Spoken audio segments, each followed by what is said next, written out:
Yeah, so, look, the question is an overall bigger picture strategy. Obviously, with a young quarterback in place, it's certainly a little clearer than it was this time last year. And yet, yeah, I would say, first off, it's a little clearer.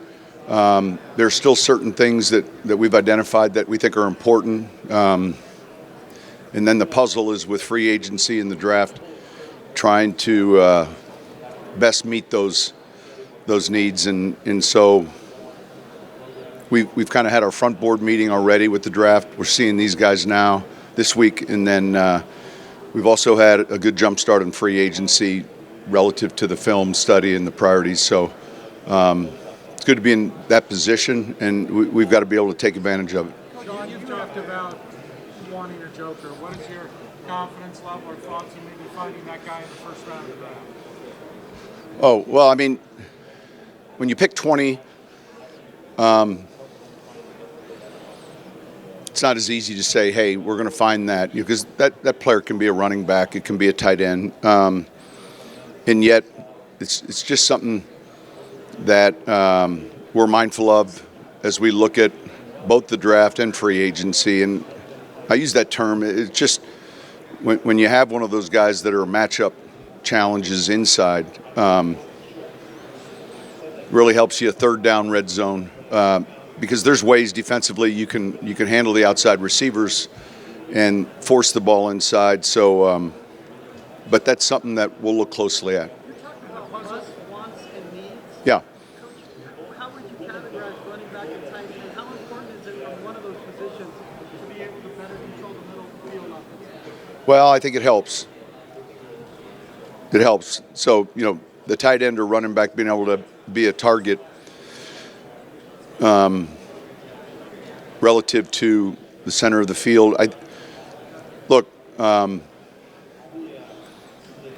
Different than a guard or an edge rusher or corner. Like sometimes, a draft might only have maybe a candidate or two at one of those positions. So, certainly you hit a couple positions that would fit in the must realm, and yet I would say not at all costs. It's got to be something that makes sense when we're either signing them in free agency or drafting them, but it is a priority. Do you have to address Cortland with his contract situation? No, I think, look, George and I were just talking about it. Those discussions will take place. George, Cortland's representatives, and we felt like he had a real good season. He's important to what we're doing. So all of that will happen in time, and I don't think now's the time. Say it again. Yeah. Quite a few of them. Yeah. Look, it's part of the deal, and I've always said that you want to see your assistants do well. So we try to, if possible, promote from within, and then in certain cases, hire outside if we have to. And I'm happy for all those guys, whether it's Declan, Johnny, Chris, Mooj. Sometimes, a lot of times, it's a byproduct from winning. So I'm excited for their opportunities. On that subject, with Declan Doyle going to the Bears, yeah. No, I don't think anything surprises you. The only reason I say that is, look, I've been with Declan for a while. He's 28. I know he's young. But they're not asking him to be the primary play caller. He's a real sharp offensive mind, great thinker. We hired him at a young age coming from Iowa. And I don't think you get surprised anymore because, look, to his credit, he had a relationship and there was a confidence level just in visiting with a couple of the coaches, and then certainly Ben, when he's got a vision for what he wants and what he needs from that position, and I think he'll do really well. Say it again. Yeah. at the start of your program. It really says something, I think, just in that fact. What is it about him that you want to? Well, he's super passionate. We're talking about Johnny Morton now. Super passionate. Man, he works his tail off. He's great with film study and ideas. He's one of those guys that'll, bring you red zone, third down, like a lot of information. We were together in New Orleans several times, and then, it's a chance, where he's going to be calling the plays. And so I was just with Dan Campbell a few minutes ago, maybe an hour ago, and we were talking about him, and he'll do a great job. How has your question for you? When you assemble your coaching staff, how has your philosophy changed on maybe the number of assistants you hire and their roles, whether they're more specialized? Yeah, good question. Just relative to the numbers, I'm still always mindful more is not better, and that you got to be careful about that.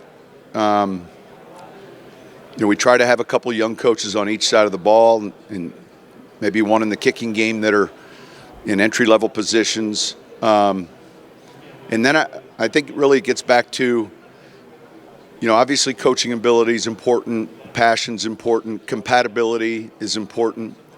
All of those traits, I think, as you're building a team, you're counting on from your coaches. So I would say to some degree it hasn't changed much, and yet I think I certainly have changed relative to how I look at the process, and some of the mistakes in years past or when I was younger may have been those mistakes where I was in a hurry or felt like I needed to be in a hurry. And there's a lot of young talented coaches, even at at a number of different levels, and so we've kind of taken our time. At some point here, we'll announce the completion of our staff. We're not there yet, but I just think you got to be real careful that it's not too many. How do you kind of thread that needle and walk that line when you know maybe actually? Well, when there's not an office for them, like when you're putting a divider in, then that's a sign. But you kind of have an idea in your mind, and look, I would say the younger coaches obviously are ambitious, and that's not a bad thing. But you're always trying to make sure, hey, focus on where you're at, because those other things will kind of take care of themselves. And I think that, fortunately, I've had a really good staff here my first 2 years in Denver, and it's helped us tremendously. Yeah, with both of our, and it's a unique room. It's a good question. I don't know that I have the answer. Both Zach and Garett are free agents, so obviously one of the musts. If a player's on our board, even though he was with us, if he's a free agent, so both of those show up as orange tags. So that's a must. We have to, secure who the backup is. There are probably a few moving parts there, but I was real pleased with the room. And then the uniqueness off the field, those guys get along well and really work together well. Why is it a little bit to come to the combine? What do you get out of being here in person? Well, the number one thing would be having a chance to visit with these guys in person. I don't know how many years this has been now. Remember, the beginning of the combine was to combine medical information. That was the purpose of it. We were, as a league, all the teams were going to see these guys, asking them to basically get looked at multiple times. So, and then they ran them on a 40, then we had some other drills, and then we said, let's interview them. And so it's grown. But I would say for me, it's having a conversation in a 20-minute time frame, maybe an informal conversation, but putting a face with the name and the film that we're going to study. And we'll get all this on video, but I think that's one part of it. And then two, seeing them, kind of on the hoof, so to say, seeing them in person. Yeah, Michael Wilhoit. So look, we're kind of like where you're at right now. We're on top of it relative to the local authorities as well as the league office. We're monitoring that process, and we'll follow the proper protocols and channels. But right now, that's where it's at. How has the vision for Troy Franklin evolved in this group? Yeah, so we see him as a Z. We move our guys around a little bit, so it's not exclusively. Thought he had a good rookie year, and he's kind of sometimes in that same position where Mims is at. So we have two guys. Certainly, we've gotten faster because both of those guys can run, and we saw kind of that growth spurt with Marvin in year 2, but I would say I was real pleased with how he handled the totality of his, the rookie season. It can be difficult, and I kind of see him in that role. What kind of coach are the Jets getting in Aaron Glenn? They're getting someone who's super passionate. I think we're in that profession. That's important. He's confident. He's certainly earned that opportunity, and I spoke to him the night before he took that job, and I could feel his excitement. And I go all the way back to I was with him when he was a player for us in Dallas, and then had a chance to hire him. He was a scout, I think, when I hired him, and he first got into coaching. He was one of the best. Look, I've been fortunate enough to have a lot of great assistants work for me, and Aaron was right there at the top. Everyone got along well with him. He loved his job. He communicated well with his players. You saw that when he became a coordinator, and I think you're going to see that in New York, and I'm excited for him. Sean, what made Dennis Allen and Dan Rochar successful for you in the world? Two different coaches, yeah. So DA, I hired in 2006 as a quality or defensive line assistant. His background was certainly a defensive backs. Eventually, he became defensive backs. Then was actually hired by Denver as a coordinator, and then, might have been the Raiders. So I lost him a couple times, I think. No, Denver, then the Raiders, and then I hired him back. He's a real good teacher, thorough, another guy that is great with the staff. And then Dan Rochar and I worked together at Illinois in 1996, and I hired him from Michigan State. He initially came as running backs, and then eventually was promoted to offensive line. He too again was a great teacher. It was more than just a friend. Like, I didn't know Dennis Allen. I knew Dan. Sometimes, that's not the kicker at all. But they're really good teachers, and they're guys that are going to get along well in the building. They have all those traits that we value. So I think, Chicago's helped themselves, obviously, with a number of these guys. So I'm happy for Ben and the staff he's putting together. You guys are obviously a team on the rise. Just how much confidence do you have that this team could do some damage in 2025? Yeah, I think the one thing we have to avoid is this idea we're going to pick up where we left off. I really don't like that because our league has shown anymore, the season ends and you kind of take the proverbial game board and you take all the pieces and dump them and then you set it back up and you start again. Certainly you're more confident. The experience has helped a number of players. But, the journey begins. So we've got, and we don't shy away from it. Our expectations are high, and I'm encouraged with some of the things that we did this past season, and yet still kind of hungry for more. We see Carroll to your right. I'm wondering what you think of coaching in this division that's arguably the most decorated in the NFL. I'm the youngest. Thanks, Pete. No, listen, we've had so many good games and battles. When he was at Seattle, Andy and Harb, Jim. Sometimes it's coincidence, but there's without a doubt, that your division opponent is going to be extremely well coached. And that's just proof in the pudding with all three of those guys. Look, when you go back at your career, though, We're still trying to collect it. When you think over your career, have you ever seen a situation like this in the division? Like, and So if you went back to the NFC East, and we're talking about just coaches in divisions, I think, and you guys can correct me if I'm wrong, but Gibbs and Parcells and Landry, I don't know who was at Philly at that time, St. Louis, the division was bigger then. But certainly my first year in New Orleans, you know, a couple of my closest coaching friends that I'd worked with, you know, we had to find a way to get past Gruden in Tampa, and Foxy was at Carolina, Jim Moore Jr. at Atlanta.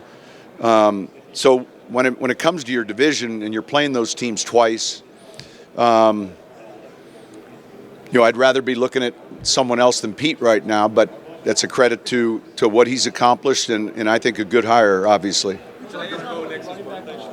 Running back.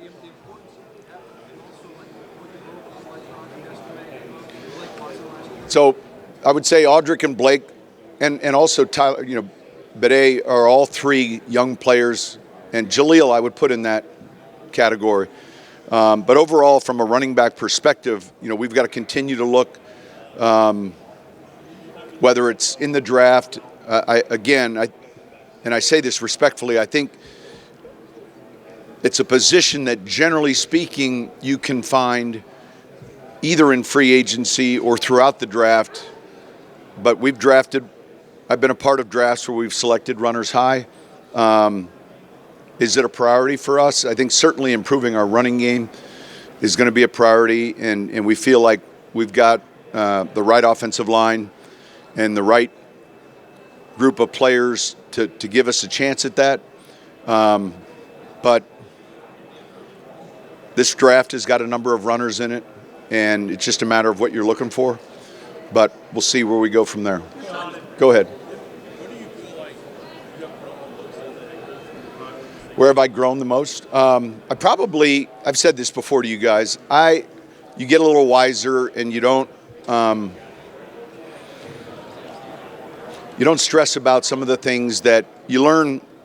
What's worth burning your calories and energy on? You get a little bit more wiser relative to understanding what's really important, and then maybe something that's not at all.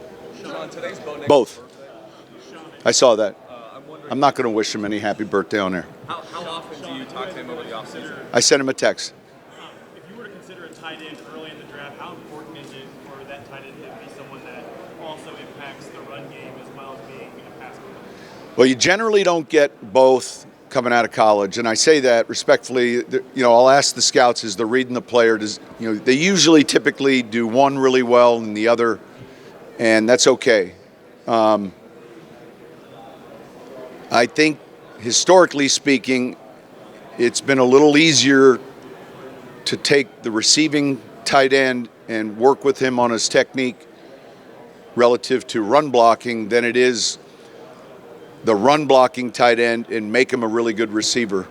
I've just seen that happen much more often than the latter. Sean, with transferring becoming so commonplace for a lot of these prospects, some of it NIL and other Yeah. reasons, do you still need to dig into the why of Sure. There's some relative to the transfers, the amount of transfers. We get a whole history report. We're getting past that. Not yet. We're getting past that little COVID stint, where guys were. But yeah, tracking the players still.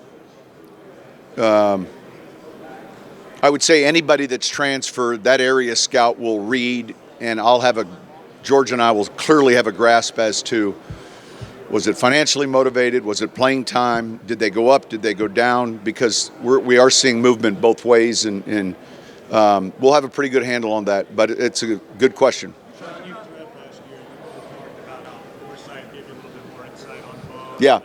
How the value of Oregon's pro day, seeing Detroit work together in that setting beyond just on the tape. There's a lot of other Oregon guys at that pro day, including juniors for now in this. Yeah. On the 12 year.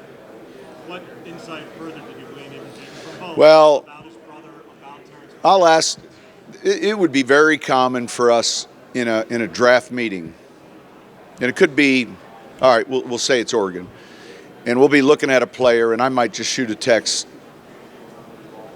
to one of those guys like, hey, tell me what you guys, and then maybe there's a call, just while we're watching the film. If we're looking at a TCU player, I'm texting my son, who worked there as a student assistant. If we're looking at a Penn State, so that would be very common. And then the follow-up, in the locker room more specifically, all right, talk to me more, then it kind of continues.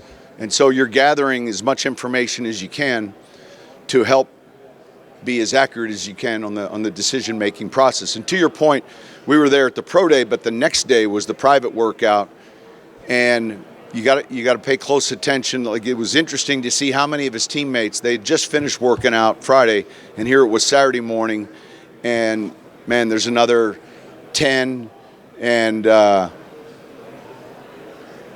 you pay attention to all of it, and the young running backs tugging on my coattails throughout the day. Hey, I got to know Alvin Kamara, and he's a good football player, and he and I are chatting, and 6 months later you're defending him and he's a pain in your rear, talking about Bucky. So I think it says a lot about the player, though, at his own day when so many guys showed up. Besides being Bell's brother, what does a receiver who's under 160 pounds need to survive in the NFL? Yeah. So look, relative to that, you do all your research. He's kind of played with a chip on his shoulder his whole career, I think, and that's a credit to him.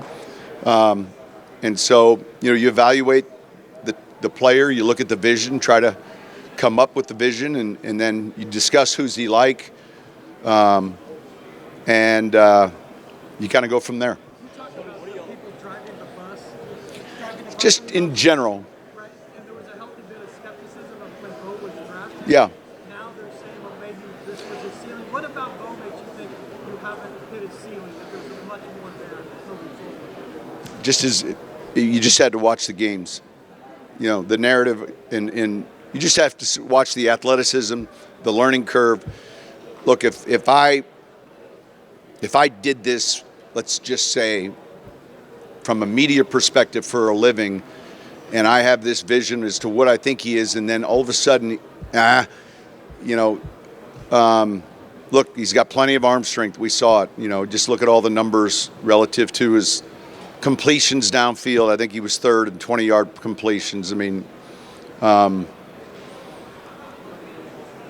I said this last year respectfully, I just think it's a tough position to evaluate, and there's a difference between entertainment and then from the club side where it's everything. And so the entertainment, and that's with no disrespect, but the access and to truly evaluate it properly. But it's a good lesson yearly that it can move a club certain directions if you're not paying attention any position. And so we felt pretty confident that, and at that time, a year ago, it wasn't like we didn't know who that was. We just felt like we'd be able to get that right, or at least have a good likelihood of getting it right. Yeah, it was great. Yeah, I sat behind him. One of the things about that event, it had been a while since I'd gone, when you walk into NFL Honors and you look around the room, you could say, I know who's winning every award. Because when the other candidates aren't there, it's a sign. And so I saw Josh Allen had the first two rows taken up on this side, and I thought, well, it looks like Josh is going to be anyway. I was sitting right behind Patrick and his family. I was thrilled for him. And then I was excited for Trey Hendrickson and also Zach Baun. Those are other players that were candidates that we had drafted. And then I think I gave Patrick a hard time, and I said, we might be able to get you in the Jordan shoes now, and he smiled.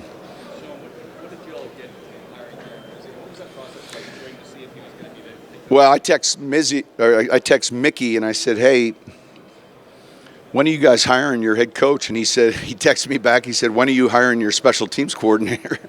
And so I worked with Darren. I hadn't worked with him before New Orleans, the late Tony Sperano, a close friend of mine, who was the head coach of the Dolphins, I think was the first guy to bring him into our league. And you had to know Tony.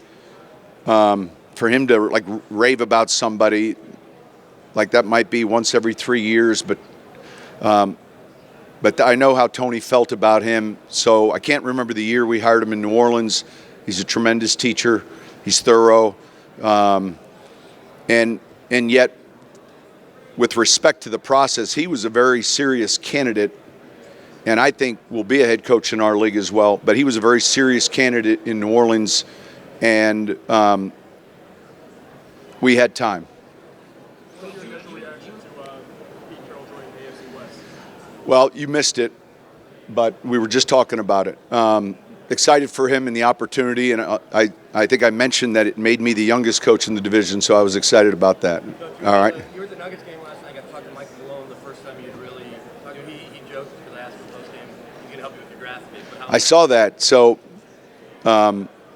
we'll allow him to assist us in the draft if we can work with Jokic was in that joker role, because I was getting interviewed about him being a quarterback, and I was just looking like, no, he's the perfect tight end. It was exciting for me to meet Mike. It was the first time I'd ever, our schedules are different. Joe Lombardi lives kind of on the same block, so I've heard a lot of good stories. He's the son of a coach. We're similar in age. He's a bit younger, but you could, you watch his teams play and you can see his passion. So it was good to finally meet him last night, and it was good they played well. But going into year 3, now you have the same ownership, you have George. How much of an advantage is it having all that continuity? Well, with regards to continuity, I would say clearly if your ownership, and it's not just your ownership is in place, the right ownership, and I would say that for Greg and Kerry and the Walton Penner family group, the right ownership in place, head coach, GM, and quarterback, that's a good start. Coach, when it comes to Bo specifically, do you feel like a premium pick used on a tight end or a running back could best serve him in his development for year 2? All right, good question. So the running back and the tight end could obviously help in his development. And then I would also say like a really good elite pass rusher can help in his development, a really good cover corner. And so I'm only saying that, meaning the best player that helps the team get better is going to help in his development. And sometimes I think that when you talk about getting him weapons, I mean, certainly that's important. And you mentioned 2 positions that obviously would help. But I think we got to look closely at what helps the team, because that in turn can really end up helping that position. But I think at 20, we'll have some good options. We're here to sort through those options right now, and we'll kind of go from there. 2 more questions. Right now, inside, we're talking about Drew. And last year, we kind of went into the offseason with the edge idea, and then we've kind of progressed enough to where he's gonna work inside. It's kind of how the season finished too. So we're gonna keep him right there. Andy used to say, quarterback, you have to understand people are looking at you too. How important is that for people to realize that people are spending time on him right now? Yeah, I think it's a great question. There'll be that year 1 to year 2. All right, we have an idea of what are some of his strengths. I think the one thing, all of us, myself included, the one thing that we got maybe a little bit even better than we expected was his speed and his, I don't want to say scramble ability, we saw that, but his running ability. He didn't run here. He had a turf toe, he later told me. Because I asked him, I thought, why he would do well in these shuttles. And so usually if that's something you're going to be ahead of your class, you would do. But he had a turf toe. And I would say coming away from that first year, there were a number of plays where I thought, man, we didn't see that on tape. Last one. Is the day when you talent rookies are. I think it still depends, meaning it's a fair question. And if in year one, it depends on the team. I would say the earlier they're taken, the more pressure and the expectation is that we're going to see them, maybe not week one, but we're going to see them start at some point. And remember, the earlier they're taken, there's probably a good chance the team that has taken them that early is struggling. And that's why they're picking where they're picking.